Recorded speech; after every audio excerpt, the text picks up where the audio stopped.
Decode the World Unfiltered.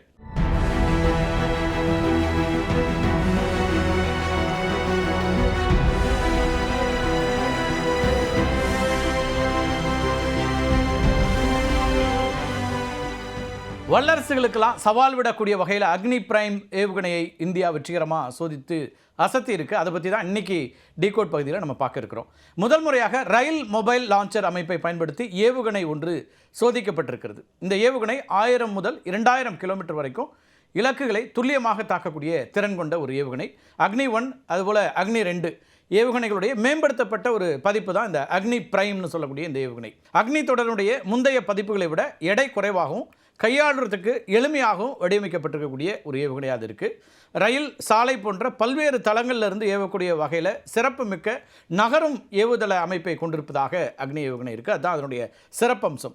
அக்னி பிரைமை பொறுத்த வரைக்கும் அக்னி 3 ஏவுகணையினுடைய எடையை விட சுமார் 50% குறைவானது. எடை குறைவான ஏவுகணையாக இருப்பதனால அதை பல்வேறு ஏவுதளங்களுக்கு எளிதாக நகர்த்த முடியுது. அக்னி பிரைம் ஏவுகணை 2 நிலைகளை கொண்ட திட எரிபொருள் ராக்கெட் மோட்டாரால் இயக்கப்படுது. இந்த திட எரிபொருள் ஏவுகணைகளை திரவ எரிபொருள் ஏவுகணைகளை விட எளிதாக ஏவலாம் அப்படிங்கிறது தான் இதில் இருக்கக்கூடிய கூடுதல் சிறப்பம்சம். அக்னி பிரைமோட மிகச்சிறந்த அம்சம்னு பார்த்தோன்னா அதனுடைய கொள்கலன், அதாவது கேனிஸ்டர். இப்போ அக்னி பிரைம் கொள்கலனில் வைக்கப்பட்டிருக்கிறதுனால ஈரப்பதம், வெப்பநிலை மாற்றங்கள், தூசி மற்றும் பிற சுற்றுச்சூழல் காரணிகள்லேருந்து பாதுகாக்குது. இதனால் ஏவுகணையினுடைய சர்வைபிலிட்டி அதிகரிக்குது.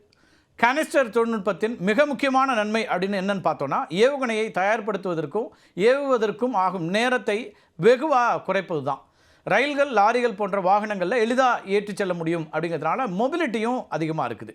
இந்த மொபிலிட்டி எதிரி நாடுகள் அடையாளம் காண்பதை கடினமாக்கக்கூடிய ஒரு சூழலை உண்டாக்கும். கேனிஸ்டர் அமைப்பில் ஏவுகணை வைக்கப்பட்டுள்ளதுனால அதை ஏவுவதற்கு முன்பு அதன் உள்பாகங்களை சரிபார்க்க வேண்டிய அவசியம் இல்லை. இது ஏவுவதற்கான நேரத்தை கணிசமாக மிச்சப்படுத்தும் அப்படிங்கிறது முக்கியமான ஒன்று. சரி, எப்படி வேலை செய்கிறது இந்த கேனிஸ்டர் அப்படின்னு ஒரு கேள்வி எழலாம். இப்போ ஏவுகணையை ஏவும்போது கொள்கலனுக்கு உள்ள ஒரு சிறிய வெடிபொருள் உந்து விசை செயல்படுது, அதாவது கேஸ் ஜெனரேட்டர் அப்படின்னு சொல்லுவாங்க. இது ஏவுகணையை கொள்கலனிலேருந்து வெளியே தள்ளுது. கொள்கலனை விட்டு வெளியே வந்த பிறகு ஏவுகணையுடைய பிரதான உந்துவிசை மோட்டார் பற்ற வைக்கப்பட்டு இலக்கை நோக்கி பயணிக்குது. இந்தியாவினுடைய அக்னி 5 ஏவுகணைகளிலையும் கேனிஸ்டர் தொழில்நுட்பம் தான் இருக்குது அப்படிங்கிறது குறிப்பிடத்தக்க ஒன்று.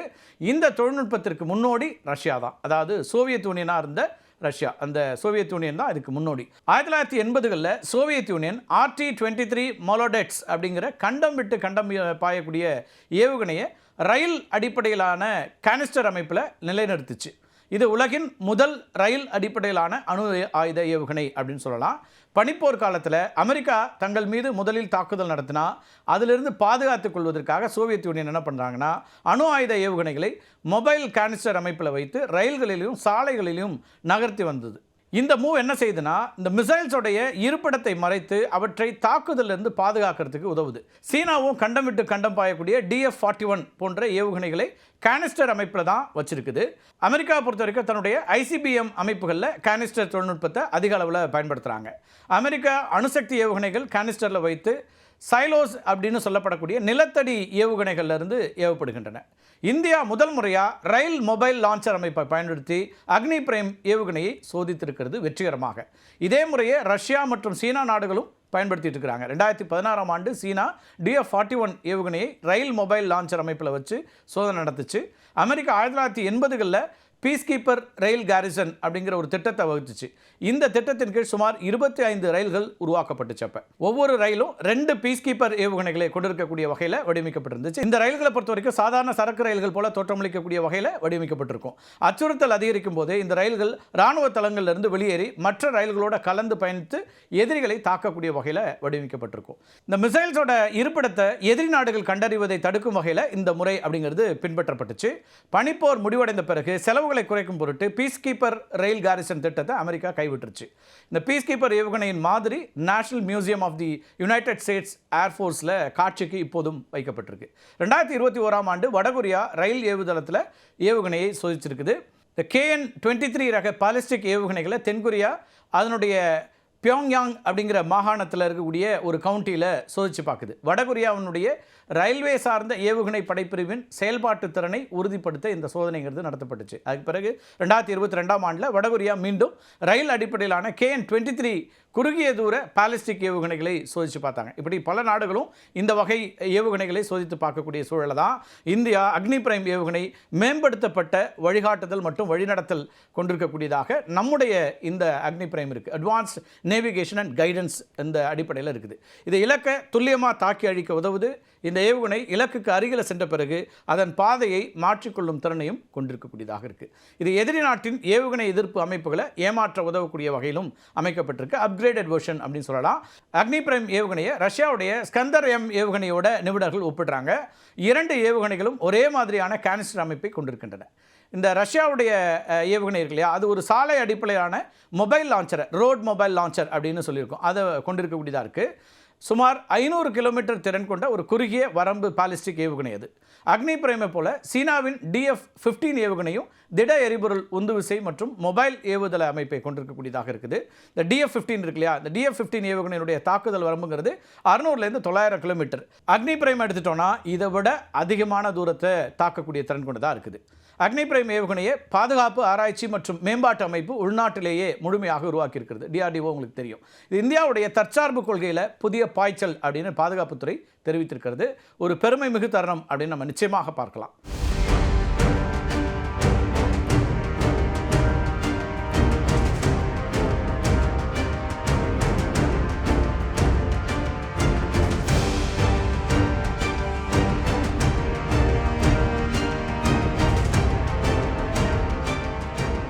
இரண்டாவதாக இன்னைக்கு டீகோட் பண்ணுற பகுதி என்னென்னா, ஐநா உரையின் போது தனக்கு எதிராக சதி நடந்ததா அமெரிக்க அதிபர் டொனால்ட் ட்ரம்ப் ஒரு குண்டை தூக்கி போட்டிருக்காரு. அதை பற்றி தான் டீகோட் பண்ண இருக்கிறோம்.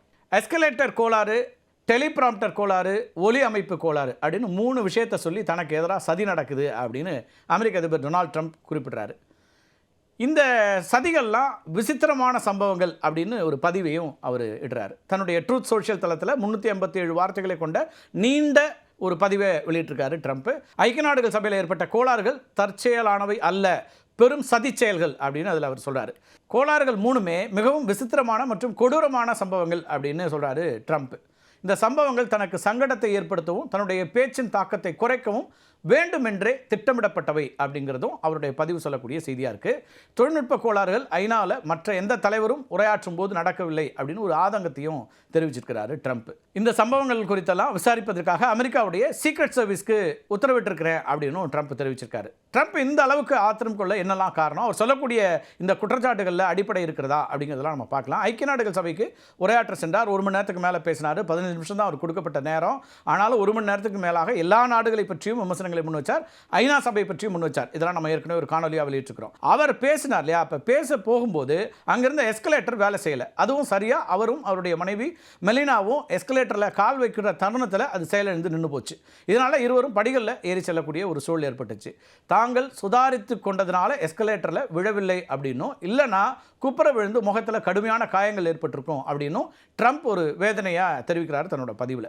ட்ரம்ப் முன்வைக்கக்கூடிய மற்றொரு குற்றச்சாட்டு என்னன்னா, டெலிபிராம்டர் வேலை செய்யலை அப்படிங்கிறது. தன்னுடைய உரையை தொடங்கிய உடனாவே அங்கே இருக்கக்கூடிய டெலிபிராம்டர் 15 நிமிடங்கள் வேலை செய்யலை. இதனால் தயாரித்து வைத்திருந்த உரையில் இல்லாதவற்றை நான் பேச நேர்ந்ததாகவும் ட்ரம்ப் சுட்டிக்காட்டுறாரு. ட்ரம்ப் முன்வைக்கக்கூடிய 3வது குற்றச்சாட்டு என்ன, ஒலி அமைப்பு, அது ஆடியோ சிஸ்டம் பற்றி சொல்கிறார். ஐநா கூட்டம் நடைபெற்ற அந்த அறையில் பல தலைவர்களுக்கு தன்னுடைய உரையை கேட்க முடியவில்லை அப்படின்னு ட்ரம்ப் சுட்டிக்காட்டார். உரையை முடித்த உடனே மெலினாவிடம் கருத்து கேட்டபோது தான் பேசிய ஒரு வார்த்தை கூட காதில் விழவில்லை அப்படின்னு அவருடைய மனைவி சொன்னதா ட்ரம்ப் தன்னுடைய பதிவில் குறிப்பிட்றாரு. இந்த கோளாறுகளால் கடும் கோபம் அடைஞ்சிருக்கக்கூடிய அதிபர் ட்ரம்ப் 7 போர்களை நான் நிறுத்தியிருக்கேன், ஒரு முறை கூட ஐநா ஃபோன் செய்து பாராட்டவில்லை, அவர்கள் கொடுத்தவையெல்லாம் பாடாவதி எஸ்கலேட்டர், பழுதான டெலிபிராம்டர் மட்டும்தான் அப்படின்னு தன்னுடைய உரையின் பேரு தன்னுடைய குற்றச்சாட்டெல்லாம் முன் வச்சிருந்தார் அவர். டொனால்ட் ட்ரம்ப்புடைய அடுக்கடுக்கான குற்றச்சாட்டுகளுக்கு ஐநா என்ன சொல்லுது அப்படின்னு நம்ம பார்த்துடலாம். ஐக்கிய நாடுகள் சபையினுடைய செய்தி தொடர்பாளர் ஸ்டெஃபான் டுஜாரிக்ன்றவர் என்ன சொல்கிறாருன்னா, அவர் ஒரு பதில் கொடுக்குறார். ஒருங்கிணைந்த பாதுகாப்பு அமைப்பு காரணமாக தான் எஸ்கலேட்டர் நின்று போனதாக அவர் ஒரு விளக்கம் கொடுக்குறாரு. ட்ரம்ப்புடைய குழுவில் இருந்த ஒரு வீடியோகிராஃபர் அவர் என்ன பண்ணுறாருன்னா, எஸ்கலேட்டருடைய மேல் பகுதிக்கு வேகமாக சென்று வீடியோ எடுக்க முயற்சி பண்ணுறாரு. எதிர்பாராத விதமாக பாதுகாப்பு அமைப்பை தொட்டிருக்கலாம் அந்த முயற்சியில், அதனால் எஸ்கலேட்டர் தானாக நின்று போயிருக்கலாம் அப்படின்னு அவர் சொல்கிறார். இதில் ஒன்றும் பெரிய சதியெல்லாம் ஒன்றும் கிடையாது. இது அவருடைய ட்ரம்ப்போட குழுவிலேருந்து வந்த வீடியோகிராஃபருடைய அந்த ஒரு பதட்டத்தினால இது ஏற்பட்டிருக்கலாம் அப்படின்னு ஒரு பதிலை சொல்கிறாரு. டெலிபிராம்டர் இஷ்யூ இஷ்யூ பற்றி விளக்கம் கொடுத்திருக்கக்கூடிய ஸ்டெஃபான் என்ன சொல்றாருன்னா, அது ஐநாவுடைய கட்டுப்பாட்டில் இல்லை அப்படின்னும் அதை ட்ரம்பின் குழுவினரே இயக்கியதாகவும் சொல்றாரு. அப்பனா பாருங்க, குழுவில் இருக்கக்கூடிய பிரச்சனைகளை அவர் ஐநா மேலே தூக்கி போடுறாரா அப்படிங்கிற ஒரு கேள்வி இருக்குது. டெலிபிராம்டர் சிக்கலுக்கு ஐநா பொறுப்பல்ல அப்படின்னு அவர் குறிப்பிட்றாரு. ஒலி அமைப்பு கோளாறு குறித்து ஐநா நேரடியாக எந்த கருத்தையும் தெரிவிக்கல. ஆனால் ட்ரம்ப் பேசும்போது பிற நாட்டு தலைவர்கள் மற்றும் பிரதிநிதிகள் கேட்டுக்கொண்டிருந்தனர் அப்படின்னும் பல தூதர்கள் அவருடைய பேச்சை வரவேற்று பதிவிட்டிருக்காங்க அப்படின்னும் ஊடகங்கள் சுட்டிக்காட்டின. ஐக்கிய நாடுகள் சபைக்கும் ட்ரம்ப்புக்கும் எப்போவுமே 7ஆம் பொருத்தம் தான். ஏற்கனவே நம்ம அதை பற்றி ரொம்ப சுருக்கமாக பேசியிருக்கிறோம். கடந்த ஆட்சி காலத்திலையும் ஐநாவோட மோதல் போக்கை தான் கடைபிடித்து வந்தார் ட்ரம்ப். ட்ரம்ப் நிர்வாகம் ஐநா அமைப்புகளுக்கான நிதியை கணிசமாக குறைத்து கொண்டே இருக்குது. இதனால் ஐநாவுடைய பட்ஜெட்டில் சுமார் $500 மில்லியன் பற்றாக்குறை ஏற்பட்டுச்சு. இது ஐநாவுடைய அமைதிப்படை, மனிதாபிமான உதவி, அது மட்டும் இல்லாமல் சுகாதாரம் போன்ற பல்வேறு துறைகளுடைய செயல்பாட்டுக்கு முட்டுக்கட்டை போடக்கூடியதாக மாறிடுச்சு. உலக உணவு திட்டத்தில் தொடங்கி அகதிகளுக்கான ஐநா முகாம் போன்ற மனிதாபிமான அமைப்புகளுக்கான நிதியையும் குறைச்சிட்டாங்க. இதனால் உணவு உதவி, சுகாதார பராமரிப்பு, அது மட்டும் இல்லாமல் அகதிகளுக்கான அடைக்கலம் போன்ற சேவைகள் கடுமையாக பாதிக்கப்பட்டிருக்கு. உதாரணமாக உலக உணவு திட்டத்திற்கு நிதி பாதியாக குறைக்கப்பட்டுச்சுனால 1.6 கோடிக்கும் அதிகமான மக்கள் உணவு உதவியை இழந்திருக்காங்க. அதாவது ஐநா ஏற்கனவே செய்து கொண்டிருந்த அந்த உதவி நிறுத்தப்பட்டிருக்கு. குறிப்பாக ஆப்பிரிக்க மக்கள் கடுமையாக பாதிக்கப்பட்டிருக்காங்க. இது மட்டும் இல்லை, ஐநாவுடைய பல்வேறு அமைப்புகளில் சுமார் 20% ஊழியர்கள் வேலைகளை இழக்கக்கூடிய ஒரு நிலை ஏற்பட்டிருக்கு. அணுசக்தி திட்டங்கள், அமைதிப்படை நடவடிக்கைகள், அது மட்டும் இல்லாமல் பிற மனிதநேய முயற்சிகள் உட்பட பல்வேறு திட்டங்களுக்கான அமெரிக்காவுடைய நிதி பங்களிப்பை ட்ரம்ப் குறைச்சிட்டார். ஐநாவின் மேற்பார்வையில் உருவாக்கப்பட்ட பாரிஸ் பருவநிலை ஒப்பந்தம் இருக்கு இல்லையா, இதில் ஈரான் அணுசக்தி ஒப்பந்தம், இந்த மாதிரியான இதில் இருந்தெல்லாம் அமெரிக்கா விலகிச்சு. இது மட்டும் இல்லை, இஸ்ரேலுக்கு எதிராக ஒருதலைபட்சமாக செயல்படுது ஐநா அப்படின்னு சொல்லி ஐநா மனித உரிமைகள் கவுன்சிலில் இருந்தும் வெளியேறிட்டார் ட்ரம்ப். உலக சுகாதார அமைப்பு சீனாவுக்கு சாதகமாக செயல்படுவதாக குற்றம் சாட்டி அதிலிருந்தும் விலகினார். ஆனாலும் ஜோ பைடன் ட்ரம்ப் உத்தரவை ரத்து செஞ்சார். அதாவது இதெல்லாம் முதல் ஆட்சியில், ட்ரம்ப்போடைய முதல் ஆட்சியில் இருந்துச்சு. அதுக்கப்புறம் பைடன் அந்த உத்தரவை ரத்து செய்கிறாரு. இப்போ மீண்டும் அந்த சிக்கல் தொடர்ந்துகிட்டே இருக்குது. ஐநா சபையை வெளிப்படையாக விமர்சிக்கக்கூடிய ட்ரம்ப் அதனை ஜஸ்ட் அ கிளப் அப்படின்னு சொல்லி தொடர்ச்சியாக விமர்சிச்சுட்டே வராரு. அதை கிளப்பாக வச்சிருக்கிறதும் அமெரிக்கா தானே. அவங்க தான் அதிகமாக நிதி கொடுக்கக்கூடியவங்க. வீட்டோ பவரை பயன்படுத்தி இஸ்ரேல் மாதிரி நாடுகளை பாதுகாக்கிற வேலையில் இருக்கிறாங்க. இப்போ பாலஸ்தீன் உருவாகணும், தனி நாடாக வரணும் அப்படின்னு பெரும்பாலான நாடுகள் இன்றைக்கி தனி பாலஸ்தீனத்திற்கு ஆதரவு தெரிவிக்கிறாங்க. பாதுகாப்பு சபையில் இருக்கக்கூடிய எல்லா நாடுகளும் ஆதரிக்கின்றன. ஆனால் அமெரிக்கா மட்டும் வீட்டோ பவரை பயன்படுத்தி அதை முற்றாக அந்த கோரிக்கையை நிராகரிக்க வைக்குது, அல்லது அந்த கோரிக்கைக்கான வலுவை இழக்க வைக்குது. அப்படிங்கிற இடத்துல இருந்து ஜஸ்ட் அ கிளப்னு மாற்றுறது யாருங்கிற கேள்வியும் இருக்குது. ட்ரம்ப் வந்து ஐக்கிய நாடுகள் சபை அப்படி சொல்கிறாருன்னா நிறைய பேர் அதில் ஒத்துப்போகக்கூடிய ஒரு நிலைமையும் இருக்குது. ஆனாலும் இப்படி தொடர்ச்சியாக பல நாடுகளோட பஞ்சாயத்து பண்ணிட்டு இருக்கிறாரு நம்ம ட்ரம்ப். ஐக்கிய நாடுகள் சபையோடும் அவருடைய இந்த முரண் அப்படிங்கிறது தொடர்ந்து கொண்டிருக்கிறது அப்படின்னு தான் பார்க்குறோம். மீண்டும் ஒரு காணொலியை சந்திக்கலாம் நண்பர்களே. நன்றி, வணக்கம்.